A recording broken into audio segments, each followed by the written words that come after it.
Hi guys, Cindy from Scrap Brat. Wanted to pop on here. I was just making some storage for my ephemera and some of the papers that I got, and wanted to share this with y'all just in case you hadn't thought of it or hadn't seen it done before. I'm just using standard sheet protectors. You can buy these at Dollar Tree. You can buy them sometimes at thrift stores, sometimes from your kids, from leftover school supplies. So just wanted to show you real quick what I do to make these pockets. I mean, it's kind of obvious, but you know, when you have these papers, sometimes this one's split. Sometimes, sorry for the glare again. Sometimes these split and they're not good to keep your papers in. So you just basically kind of take one of your sheet protectors and you cut it in half, and there you have it.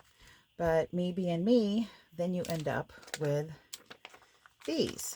So what I do is I take, this is a silicone mat, so tape won't stick.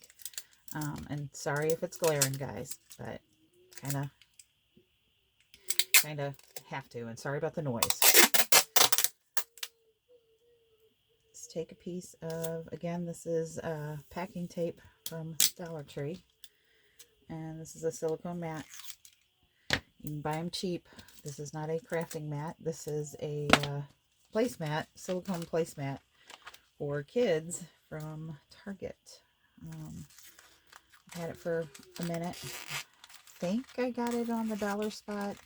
I know it was cheap, otherwise I wouldn't have bought it.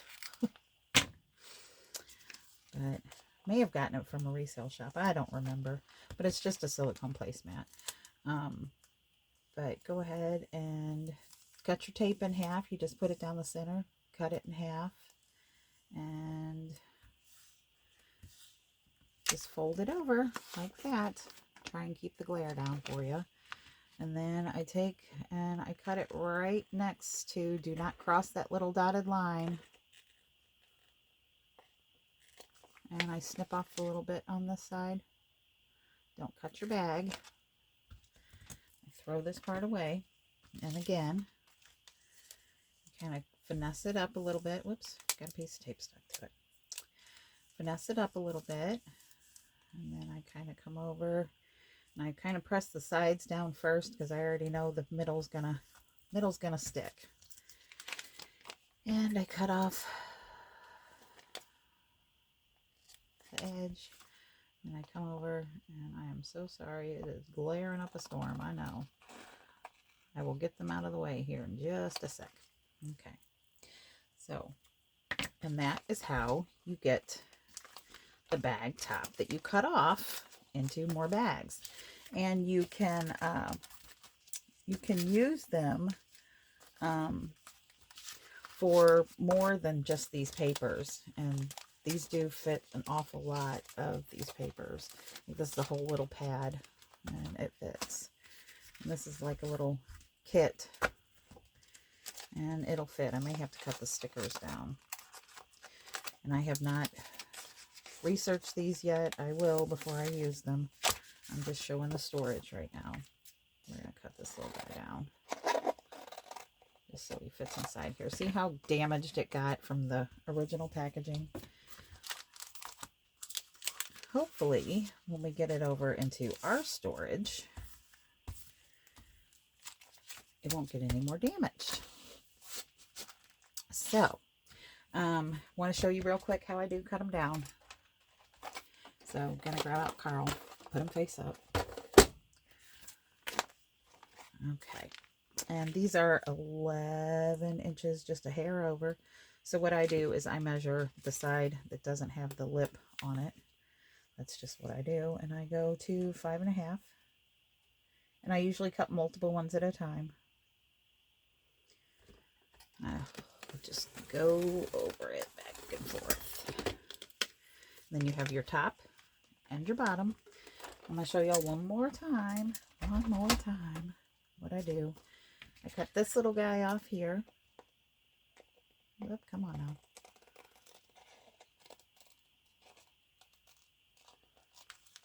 So that bag's done. And then these two, this is obviously from two tops of two sheet protectors. Sorry for the noise. And I put them about an inch apart with this packing tape, depending on your packing tape, or if you want to use Scotch tape or washi tape or whatever you have. Don't go out and buy stuff, y'all, unless you don't have a resource for sheet protectors, and then just buy the cheap ones. You don't need the heavy duty ones. You do not. Okay, and it comes right off because it's on that silicone mat. And I just take and I cut it down the center.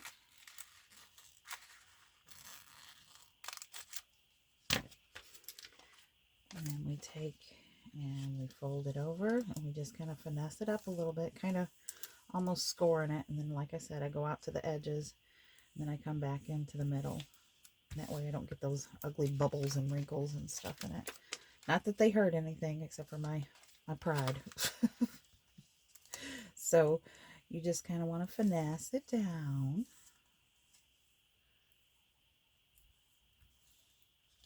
There you go. And you just kind of come in.